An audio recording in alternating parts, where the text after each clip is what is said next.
여러분 반갑습니다. 잘 계셨죠? 저는 여러분들이 기다려졌는데 여러분 저 기다려졌어요? 어디까지 믿어야 될지 모르겠네. 제가 지난 2주 동안 중년에 대한 설교를 했습니다. 중년은 인생의 절정기이기도 하지만 위기이기도 하거든요. 그래서 중년이 되면 어릴 때를 회고한다 그랬죠. 그리고 다가올 노년을 바라보면서 염려한다 그랬어요. 현실의 높은 벽 앞에 좌절하는 것도 중년이고, 사회생활을 하다 보면 억울한 악담을 듣고 참 모든 것 던져버리고 싶은 그 괴로운 시절도 만나게 되지요. 하지만 이렇게 어려운 시간만 보내는 것 아니라 하나님의 지팡이와 막대기가 우리를 안위하시고, 아멘이십니까? 우리 안에 잔치상도 베풀어 주시고 때로는 기름도 부어 주시고, 그래서 내 잔이 넘칩니다 라고 고백할 수 있게 해주시는 하나님의 은혜도 있는 게 사실이죠.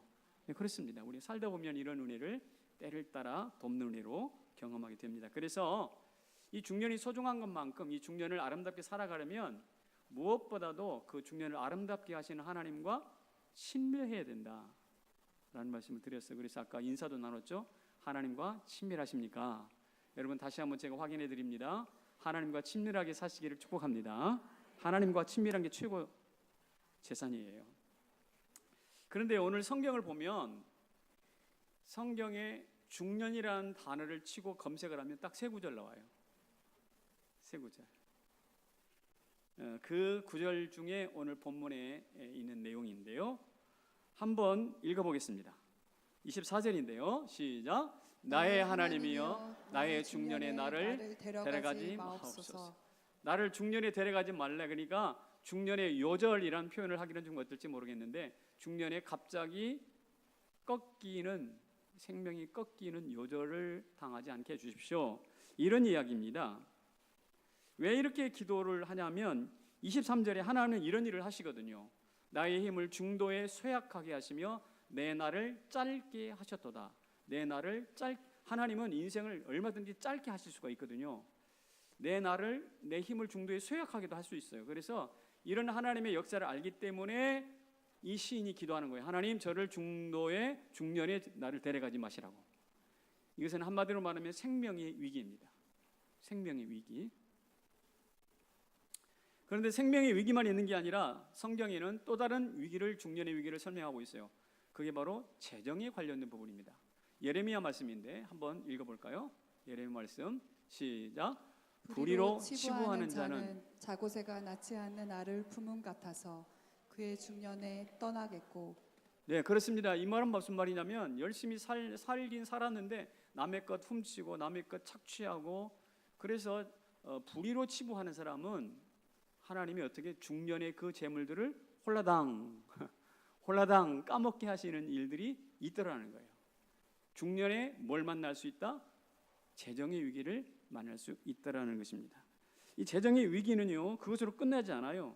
재정의 위기는 생명의 위기 못지않게 우리한테 충격이거든요.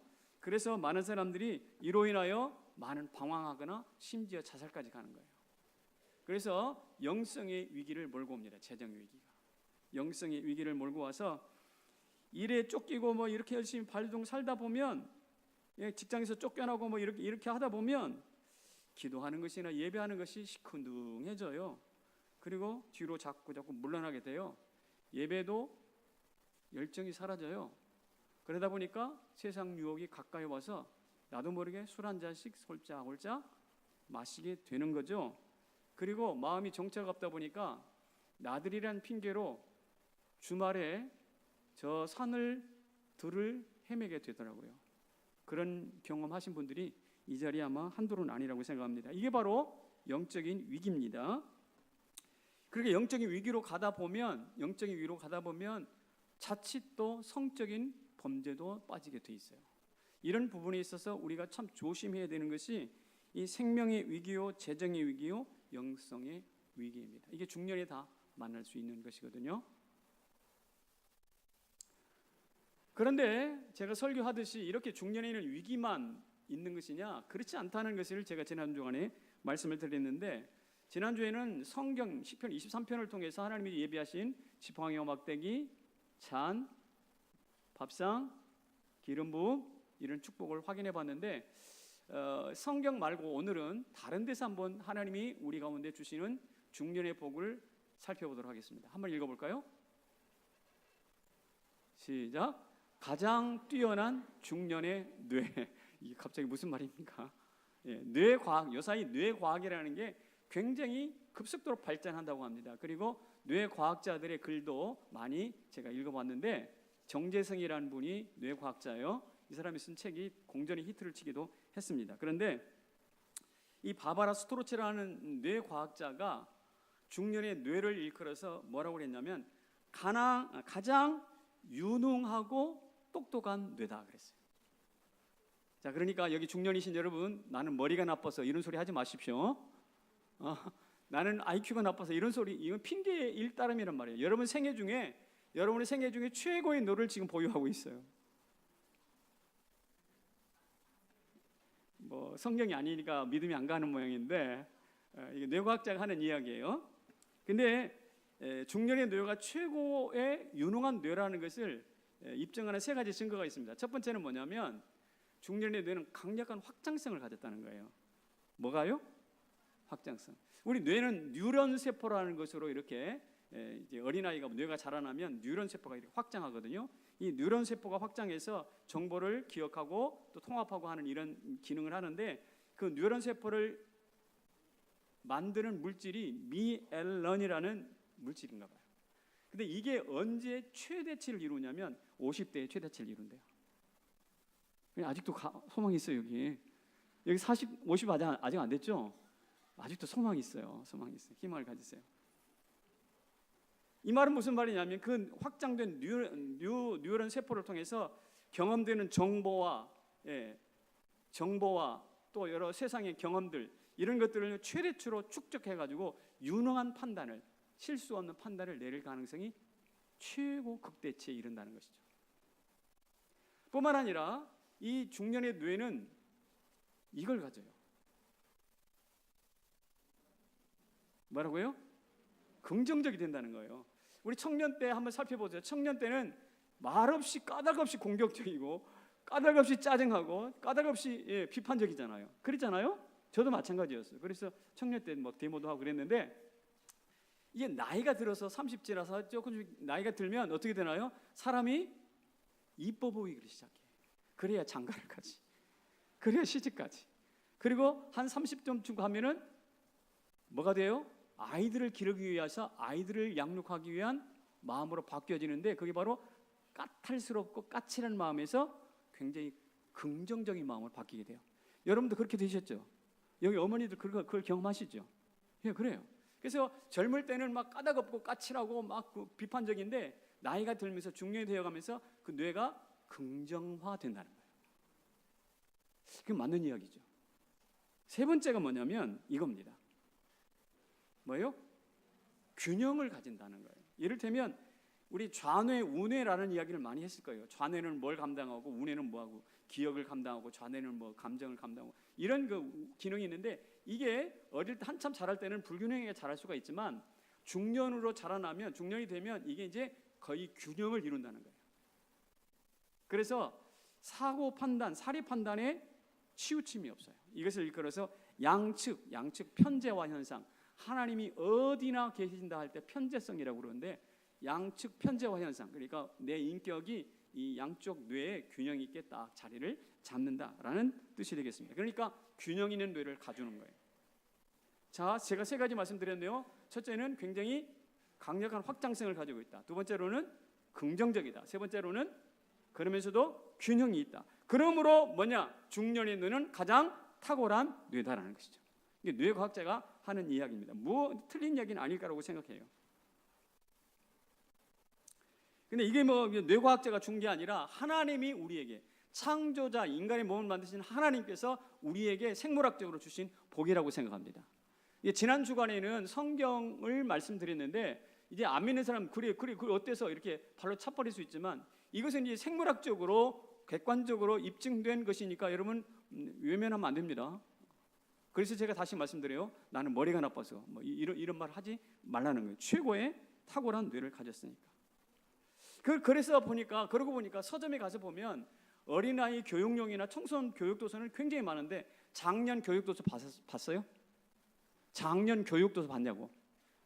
뭐 경영을 어떻게 할 것인가, 뭐 역사를 어떻게 할 것인가 이런 일에 대한 책들은 많이 있지만 중년 생활을 어떻게 할 것인가 이런 책들은 별로 나온 적이 없어요. 이런 측면에서 볼 때 중년은 상당히 자율적이고 능동적이고 균형 있게 인생의 문제를 판단하고 개척해 나갈 수 있다는 것을 시장성의 서점에 있는 책에서부터 확인할 수가 있어요.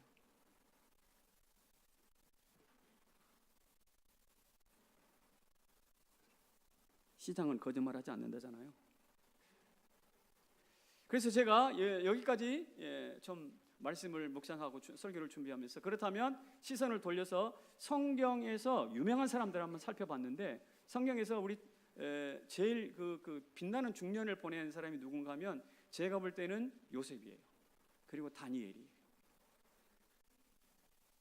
이 사람들은 알다시피 청소년 시절에 노예로 끌려간다든지 혹은 감옥에 잡힌다든지 혹은 포로가 된다든지 그러니까 비난한 청소년기를 보냈는데 그리고 나서 얼마 있지 아니하여서 중년으로 진입한 이후에 그야말로 인생의 최고의 전성기를 구가했던 사람들이거든.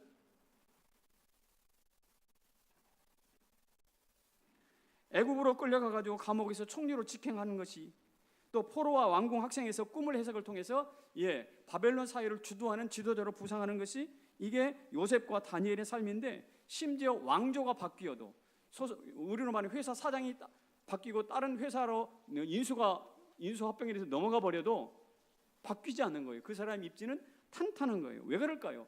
이 사람들은 중년의 시대를 살면서 확장성의 뇌를 가졌어요. 문화를 뛰어넘어서 크로스 컬처를 포용할 수 있는 확장적 뇌를 가진 거예요. 균형적이에요. 모든 매사를 긍정적으로 봐요. 할렐루야. 확장적이고 긍정적이고 어떻게 해요? 균형 있게 봐요. 그러니까 이런 정서와 뇌를 가지고 판단력을 가지고 인생을 살아가니까 어느 누가 그를 밀어내겠어요? 어느 누가 그를 비판하겠어요? 중년이 화려해지는 거죠. 자, 여기 계신 중년 여러분, 여러분의 뇌가 확장성이 있어요. 또 긍정적이에요. 또 균형을 가졌어요. 그러니까 이것을 잘 활용하시길 바랍니다. 그냥 머리에 달고 다니는 거 아니에요. 여기 머리에 달고 다니는 거 아니에요. 머리는 빗을 줄 알면서 요 속에 있는 요 내면의 질서를 빗질하지 못하는 것은 진짜 어리석은 일이죠. 하나님이 여러분에게 확장성을 주셨음을 믿으시기 바랍니다. 균형성을 주셨음을 믿으시기 바랍니다. 또 하나 긍정성이 있음을 노상 비판하고 까칠하게 보지 말고 그것은 아직 철이 안 들어서 그래. 긍정적으로. 그럴 때 우리는 요셉과 다니엘처럼 오늘 이 시대가 아무리 어려워도 요셉과 다니엘이 살았던 그 시대보다는 낫잖아요. 그래서 우리도 요셉과 다니엘처럼 능동적인 삶을 살아갈 수 있으리라고 믿습니다. 이게 생물학적으로 하나님께서 우리에게 주시는 복들입니다. 그런데 제가 최근에 어느 50대 작가가 쓴 글을 읽어보니까 중년에 관련해서 뭐 꼭 쓴 책은 아닌데 읽어보니까 중년이 이분이 50대인데 중년이 취해야 될 행동 수칙이 있더라고요. 투두 리스트예요. 투두 리스트. 이 50대 되신 분들 아니요 중년 되신 분들 내가 어떻게 되는가 한번 살펴보십시오. 첫째는 뭐냐면 어쩌라고요? 제가 지금 한 4가지 정도의 하지 말라의 이야기를 할 것인데 자 무조건 열심히 살지 말아라. 닥치는 대로 먹고 살려고 막 급하니까 이것저것 닥치는 대로 일했는데 일하고 그렇게 살고 보니까 남는 건 병밖에 없더라는 거예요. 어느 분이 그랬어요. 20대 때 내가 미천을 가지고 장사를 할 것인가 아니면 탄광에 가서 일을 할 것인가 고민을 하다가 장사를 하려면 미천이 있어야 되니까 미천이 뭐 없을 수도 있잖아요. 그래서 쉽게 생각해가지고 탄광에 가서 일을 했습니다. 그래서 열심히 해가지고 자식들 길렀습니다. 근데 나이 들어 중년 지나고 보니까 자기에 남는 게 뭐냐면 진폐증이라는 이 탄가루가 뭐 이 석탄 안에 폐 안에 들어가서 진폐증 환자가 돼가지고 골골하는 거예요. 이 사람이 후회하는 거예요. 내가 그때 차라리 작은 자본에 장사를 했으면 내가 이 노년이 들어서 이런 고생을 안 할 텐데 라는 후회를 하는 것을 제가 들었거든요. 그 양반 이야기가 뭐냐면 열심히 일했지만 나에게 남는 결과는 참 비참하다, 열매가 없다, 이런 뜻이거든요. 그래서 세상이 이렇게 말하는가 봐요. 속도보다 방향이 더 중요하다는 것이죠. 우리도 중년에 열심히 살았는데 노년에 가서 황혼이혼, 요새 유행이라 그러대. 황혼이혼을 한다거나 혹은 파산 당해가지고 휴지를 줍는 노인이 된다거나 뭐 소일거리가 없어가지고 산으로 출근하는 노인이 된다거나 그렇게 되면 안 되잖아요. 그런 경우는 대체 어떤 경우냐? 속도만 냈던 사람, 그냥 열심히 산 사람이에요. 방향을 생각하지 않고. 두 번째 수식 이것입니다. 미래에 대한 무슨 각본? 엉터리 각본 쓰지 마라 이 말이에요. 스스로 미래에 대해서 엉터리 각본 쓰지 마란 말이에요.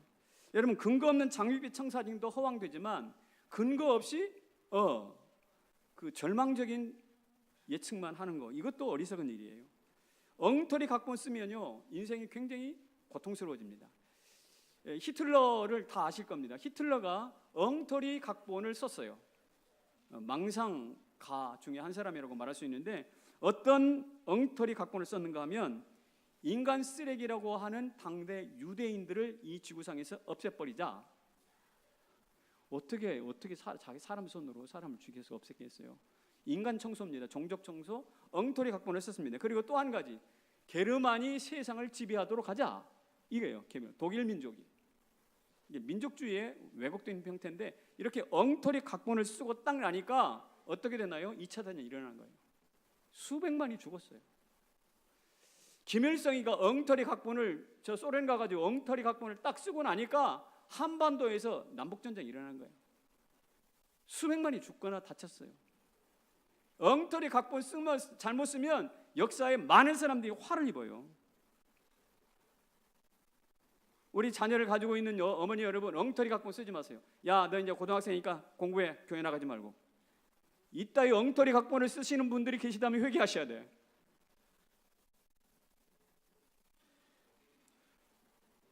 이 노년이면 한 10억 원 있어야 된다는데 현금 없어서 어떻게 막 걱정하는 사람, 이 엉터리 각본, 이거 엉터리 각본이에요.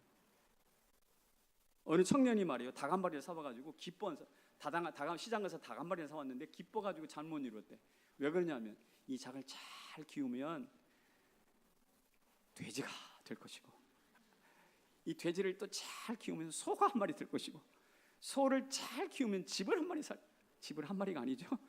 집 하나를 살 것이고, 집을 잘 키우면 빌딩이 될 것이고, 빌딩을 잘 키우면 재벌이 될 것이야. 기쁨, 이 기쁨을 어찌 감당하려. 그리고 잠 못 잤대. 이것은 몽유병 환자죠. 엉터리 각본입니다. 신앙 안에도 그럴 수가 있다는 것이에요. 또 한 가지, 세상이 준 정답에 뭐 하지 마라? 굴복하지 말라는 것이에요. 세상은 우리한테 끊임없이 정답을 내놓습니다. 이게 정답이래.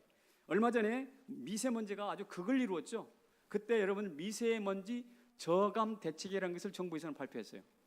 미세먼지 저감 대책. 그 저감 대책 때문에 먼지가 없어졌어요? 그런 것 같지 않아요. 하나도 영향이 전혀 없어요. 미세먼지 대책이 아니라 무대책이에요. 그것은 이 정부를 욕하는 것은 아니지만 어쨌든 세상이 내놓는 대책이라는 것은 이처럼 허탈할 수가 있거든요. 변증발 논리는 속빈 강정일 수가 있어요. 뭐 비가 오게 하기 위해서 먼지를 없애려면 비가 와야 된다 그러니까 비를 오게 하기 위해서 비행기를 띄우고 비의 씨앗을 공중에다 살포를 하고 심지어 대포도 쏘고 뭐 그런다고 하잖아요. 이게 효과가 있느냐 이 말이에요. 이게. 해답은 하나님께서 북풍 한 찬바람 한번 싹 불면 당연히 없어져. 그랬잖아요. 북쪽에서 내려온 북서풍 한번 딱 보니까 깨끗해지더라고. 미세먼지 대책은 하나님께 있어요. 그런 것처럼 우리 인생의 중년의 대책도 하나님께 있음을 믿으십시오. 중년의 해답 누가 가지고 있어요? 하나님이 가지고 있어요. 그러니까 세상이 준 해답을 믿지 마시라고. 네 번째는요, 이거예요. 불편한 과거를 뭐 하지 마라? 불편했던 과거를 껴안고 있지 말아라. 물론 나의 과거 역사가 된 것을 없앨 수는 없어요. 그렇지만 껌딱지처럼, 발바닥에 붙은 껌딱지처럼 항상 달고 다닐 필요는 없잖아요. 인과응보라고 해서 콩 심은 데 콩 나고 팥 심은 데 팥 나는 건 맞아요. 하지만 인생은 항상 그렇지 않습니다. 인생은 하나님의 섭리에 오면 섭리가 작동되기 때문에 열심히 살아도 아까 헛방인수가 있다라는 거예요. 그래서 불편한 과거 작별해야 됩니다. 실수했던 거 작별해야 돼요. 여러분, 링컨 대통령이 미국에서 가장 존경받는 사람인 거 아시죠? 근데 그의 어머니가 일찍 돌아가셨습니다. 그래서 링컨은 계모 밑에서 컸어요. 계모 밑에서 크면서 소름도 많이 받았던 사람입니다. 그런데 그 어린 시절 소름 받은 그 과거의 흑역사라고 하는데 그것을 부둥켜 안고 있었다고 한다면 그런 사람 못 돼요. 무엇입니까? 과거의 어두운 역사를 발로 차버리고 어떻게 해요? 정리했기 때문에, 결별했기 때문에 가능한 것입니다. 우리도 과거의 학벌에 혹은 태어난 고향에 내 과거에 잘못했던 어떤 불편한 역사에 매여 있지 않기를 바랍니다. 껌딱지처럼 그것이 달라붙으려면 떼어내 버리시길 바랍니다. 이게 기독교가 왜 아름다우냐면 이 기독교는 과거를 어떻게 해요? 용서하고 덮어주는 예수 그리스도의 보배로운 피를 이야기하잖아요. 믿으십니까? 예수님이 실제적으로 예수 그리스도의 피로, 그의 권세로 우리의 어두운 과거와 우리를 단절시켜 줄 줄로 믿습니다. 기독교 진리의 핵심이거든요. 여러분, 욥을 보십시오. 이 네 가지의 그 지침들을 잘 삶으로 구현한 사람이 욥이라고 생각합니다. 욥이 고난을 많이 당했습니다. 그런데 그가 고난당할 때 악을 행해서 고난당했나요? 악을 행해서 고난당한 것이 아닙니다. 하나님의 알 수 없고 해석할 수도 없는 하나님의 뭔가 숨겨진 섭리가 있었던 것이거든요. 근데 그걸 모르고 친구들은 네가 지은 죄 때문에 그런 거야, 죄가 네 잘못을 고백해 라고 힐난하고 공격해댔어요. 헛다리 짚은 거죠. 그렇지만 욥은 그 헛다리 짚은 공격 앞에 어떻게 반응했을까요?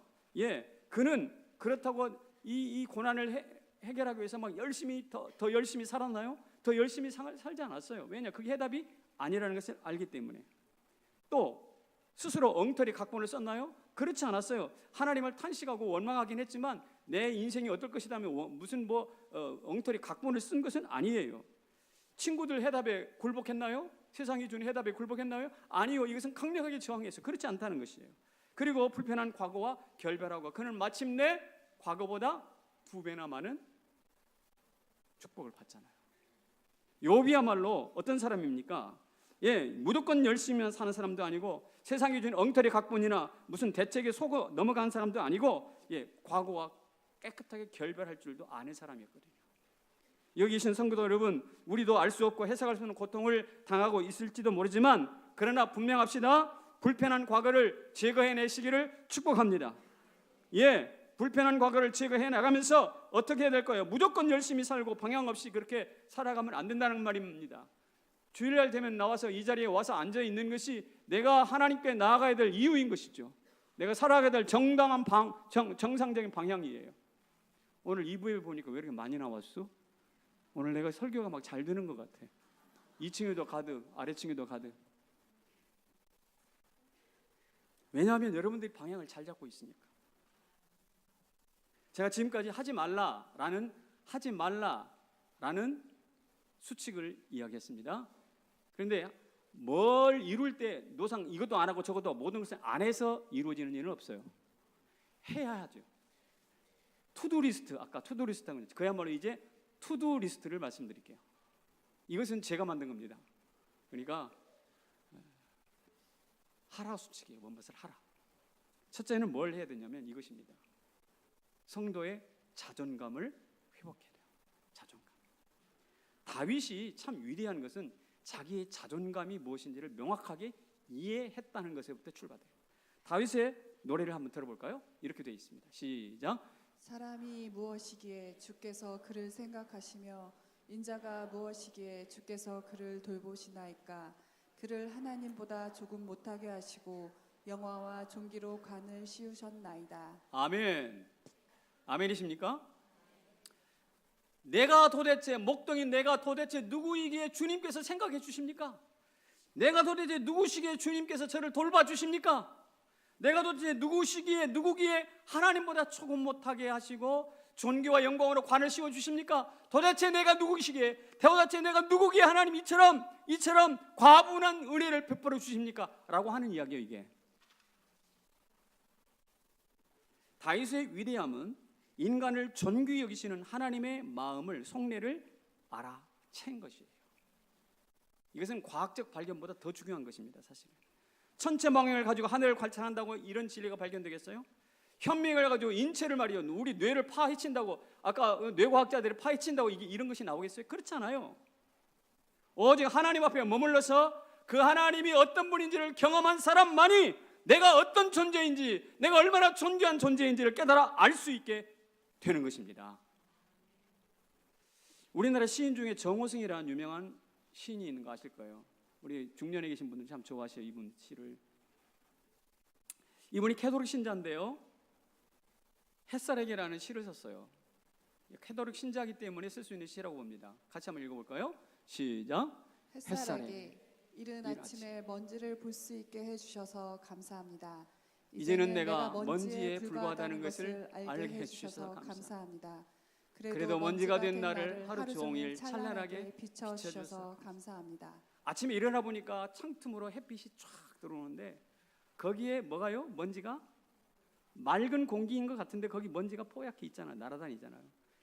아침에 먼지를 볼 수 있게 해주신 햇살에게 고맙다고 말합니다.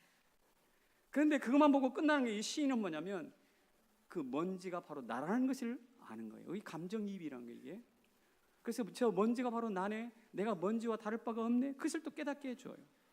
그런데 그러고 보니까 햇살은 어디에 가든지 하루 종일 그 먼지를 추적하면서 비춰주더라고. 이게 시인 정호승이 햇살이라는 이름을 가지고 하나님의 은혜를 노래한 거예요. 이 시인은 정호승은 이 햇살을 통해서 하나님 앞에 자기가 어떤 존재인 것을 명확하게 이해했습니다. 여기 하나님이란 말 하나도 안 나오지만 그러나 하나님 앞에서 자기가 어떤 존재인지를 명확하게 이해하고 있습니다. 이런 발견은 사람을 교만하게 하잖아요. 오히려 겸손으로 이끌어갑니다. 이런 발견을 하는 사람일수록 어떠냐면 내가 먼지니까 주여 나는 할 수 없습니다 라고 말을 하지만 그러나 마침내 세계 역사를 보면 가장 많이 역사를 변동시킨 것이 누구냐? 기독교예요. 세계 역사를 한번 살펴보시라고요. 예, 나는 할 수 없습니다라고 고백하게 하는 기독교지만 나가 아무것도 할 수 없습니다라는 사람을 통해서 세계 역사의 가장 위대한 변화들을 일으켜내는 것이 기독교예요. 할 수 없는 사람, 할 수 있게 만드는 정체성의 대변화를 가져오는 것이 기독교예요. 이걸 발견한 사람이 다윗이고 저와 여러분이 되기를 소망합니다. 그래서 누가 말하잖아요. 누가 이런 말을 했어요. 나 아닌 모습으로 사랑받기보다 차라리 내 모습으로 미움받겠다. 나 아닌 모습으로 알랑방귀 끼면서 가면 쓰고 그러면서 칭찬받기보다는 차라리 내가 가면 벗고 나 진정한 모습으로 미움받는 게 차라리 낫겠다. 그 신간이 편하지. 뭐 이런 이야기죠. 정체성이 이만큼 중요하다는 것입니다. 그래서 저와 여러분이 이 세상이 아무리 어려워도, 중년이 어려워도 내가 누구인지 정체성을 명확하게 재발견할 수 있기를 다시 한번 주님의 이름으로 축원합니다. 세상 앞에 비참해지려고 하지 마세요. 병원에 제가 지난번 말씀드렸던가요? 1년에 병원을 540 몇 번 갔던 할머니, 이분은 여기도 병원 저기도 병원 가면서 노상 죽는 소리해. 이게 입에 달렸어. 남에게 베풀고 살지 못하고 항상 뭐해? 계속 달라고 고쳐달라고. 이게 정체성이 제대로 세워지지 않은 거예요. 여러분, 죽는 소리 그만하기를 바랍니다. 그리고 또 한 가지, 나만 이런 고생하나 이런 생각도 하는 겁니다. 세상에 고생 안 하는 사람이 어디 있겠어요? 고통 없는 사람이 어디? 그런데 아이고 나만 못 나가지고 내가 머리가 나빠서 나만 이만 고생해. 이런 생각도 좀 그만두시라고. 정체성이 제대로 성립이 안 되니까 그래. 세상 앞에 비참해지려 하지 말고 죽는 소리 그만하시고 나만 이런 고생한다는 가짜뉴스에도 속지 마시기를 바랍니다. 여러분 야곱을 보면요, 야곱이 양식이 없어서 애굽으로 가잖아요. 가보니까 자기 아들이 있었잖아요. 총리였어요.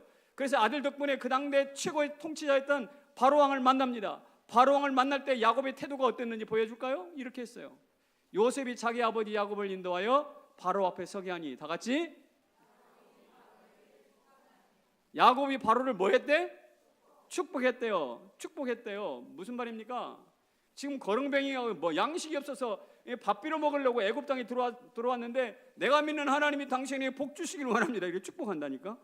그 축복을 받는 바로가 꼴값하네. 니나 잘 살아라. 막 이래 있을 거 아니겠어요. 그런데도 불구하고 개의치 않고 누구? 야곱은 내 하나님이 당신에게 복 주시길 원합니다. 근데 복 받았어요, 못 받았어요? 어떻게 받았을까요? 요셉을 통해서 받았잖아요. 할렐루야. 이 축복이 사실이거든. 이러했듯이 우리도 주님께서 우리에게 왕 같은 제사장이라고 말씀하셨어요. 우리를. 그리고 우리에게 우리 신앙 위에 교회를 세우시면서 주님이 덧붙이신 말씀이 있어요. 너희가 땅에서 무엇이든지 풀면 하늘에서도 풀릴 것이고 너희가 땅에서 무엇이든지 매면 하늘에서도 매일 것이다. 믿습니까? 이게 오늘 성도들에게 주신 정체성이라니까. 왜 이걸 잊어버려? 그리고 아이고 노상 죽는 소리하고 노상 나만 이렇게 고통당한다고 이러지 말고 하루에 3번 창문을 열고 기도했던 것처럼 다니엘처럼 당당한 자존감 가지시기를 주의 이름으로 축원합니다. 다음에는 이렇게 하시면 좋겠어요. 자, 어떻게 하라고요? 하나님께 잇대어 살라. 오늘 주보에 보면 1, 3부에는 찬송가 9장을 부르게 되어 있습니다. 찬송가 9장이 하늘에 가득 찬 영광의 하나님, 온 땅에 충만한 존귀하신 하나님, 이런 찬송이거든요.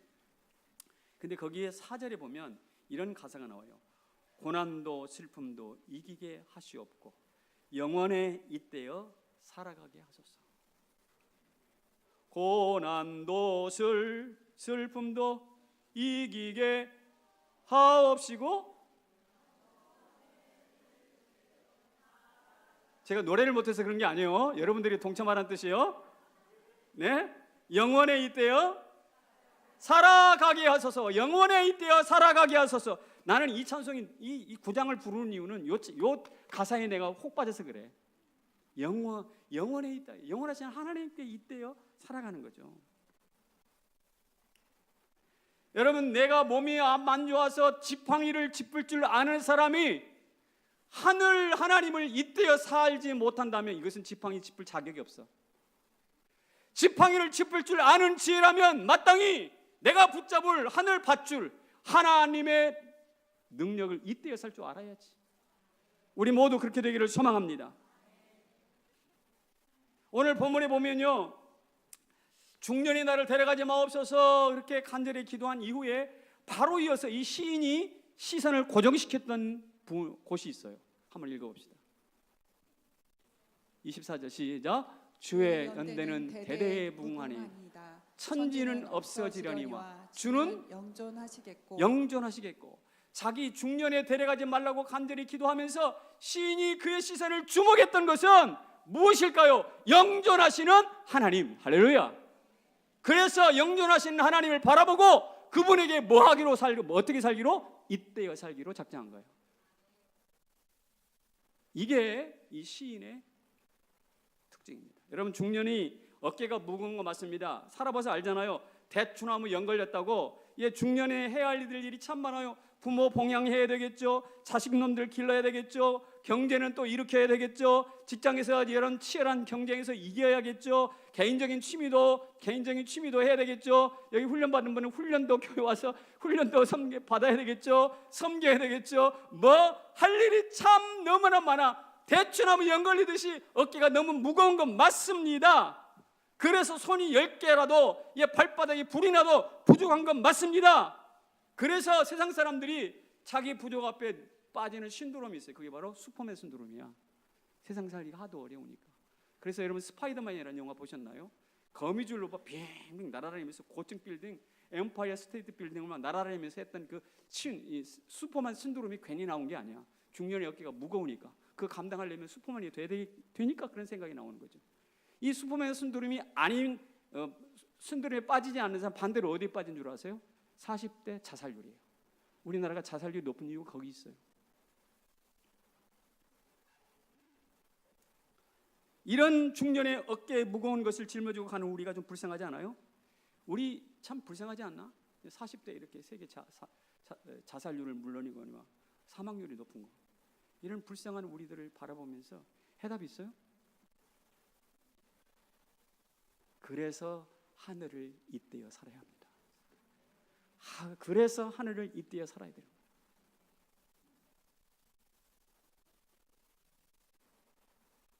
잇대어 사는 것에 대해서 이 건축학을 통해 가지고 설명한 분이 있어요.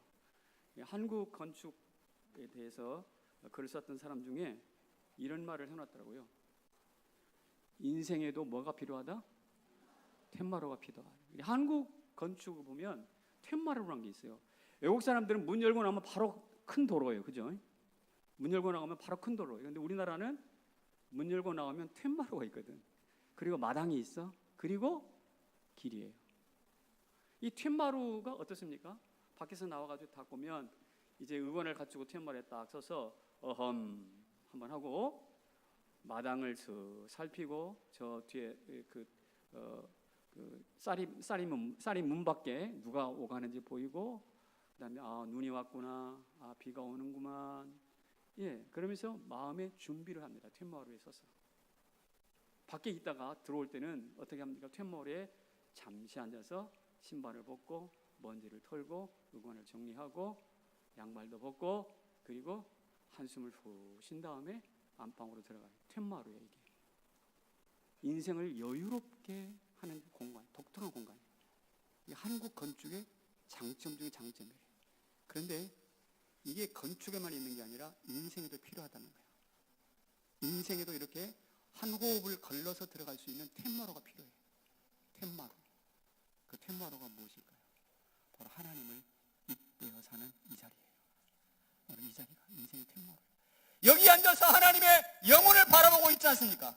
여기 앉아서 또 나가서 살아야 될 여러분의 삶의 현장을 바라보고 있지 않습니까? 인생의 텐마루예요. 이 자리에 하나님이 복 주시기를 원합니다. 잇대어 사는 것, 인생의 텐마루.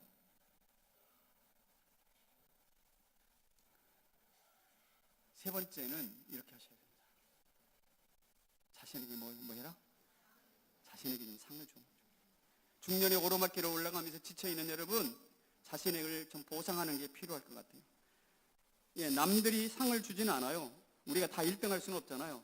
그렇지만 하나님은 아까 인자와 공평을 관을 씌운다고 그랬어요. 그러니까 하나님이 우리한테 상 주시고 싶은 마음은 굴뚝 같아. 그래서 우리가 이렇게 하자고요.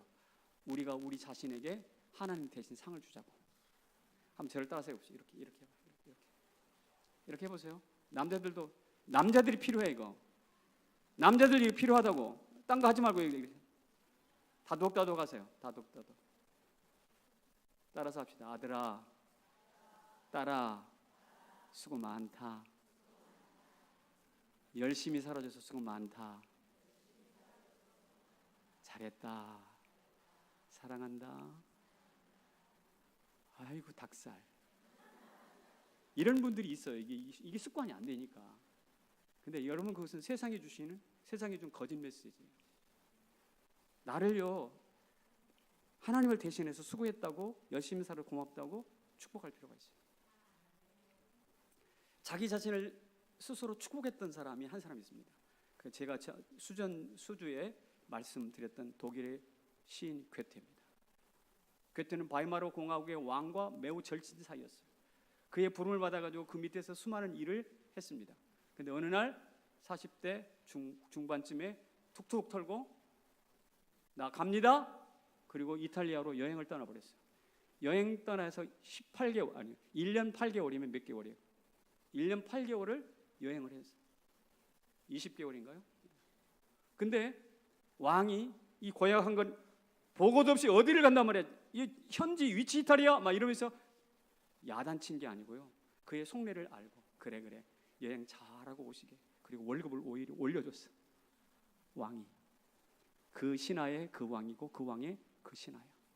그리고 이탈리아 여행을 가서 돌아오면서 만 몇천 가지의 수많은 수집품을 가지고 왔어요. 그리고 거기에서 있는 많은 경험들을 집약해서 글을 썼어요. 그게 바로 파우스트라는 이야기를 했죠. 괴테의 최고의 역작 파우스트가 그렇게 해서 나왔어요. 왜 그럴까요? 수고했다고. 이 바이마르 공화국, 이 독일에서 약한 공화국 중에 하나인데 이 공화국을 지금까지 잘해줘서 고맙다고 스스로에게 상을 줬어요. 왕 대신 상을 줬어요. 저와 여러분도 그렇게 되시기를 주님의 이름으로 축원합니다. 여러분 스스로에게 좀 상을 줘보세요. 사람들이 스스로에게 상 주는 가장 절호의 기회가 생일이라고 그래. 생일 케이크 갖다 놓고 뭐 그 되도 않은 촛불 하나 켜놓고 호흡 불면 꺼져버리는 거 그거.